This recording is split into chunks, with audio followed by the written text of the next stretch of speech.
So this is how you take cake layers out of a cake pan. My cake layers are done. They've been out of the oven for about 25 minutes.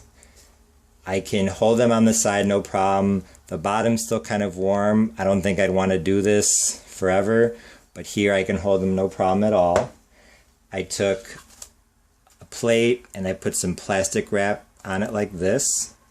I put this off to the side. I'm going to take a butter knife and I'm going to put the sharp edge towards me and I'm going to run it around like this by going up and down in the beginning, just to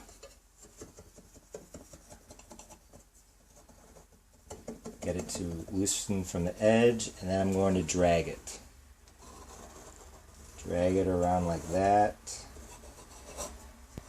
When I do drag it around, I'm going to kind of bring the tip and underneath it a little bit.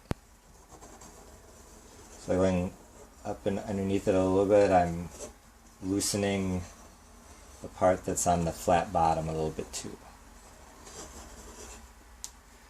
Put that off to the side.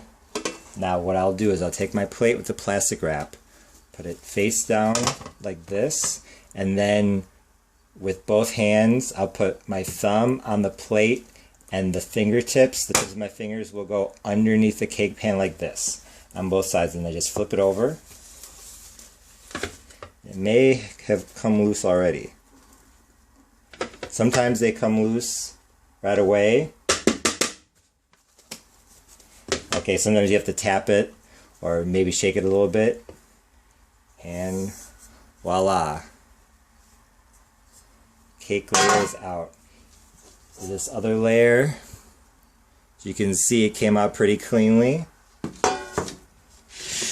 So now you do not have to fight with the cake layers anymore. That is how you get them to come out nicely and without as much trouble. Honestly, I think it's easier to take them out of the pans when they're still kind of warm. Like I said, it's been 25 minutes, almost 30 now. The pans themselves on the bottom here, they're still kind of warm, but on the edge, like, I could carry this around forever. I found it to be harder if the pans are completely cooled. I don't know if that's just me or the type of cake, but that's what I've encountered. So now you know how to take cake layers out of a pan. Enjoy making your layer cakes. Thanks for watching. Please be sure to like, share, comment, and subscribe. See you next time. Bye.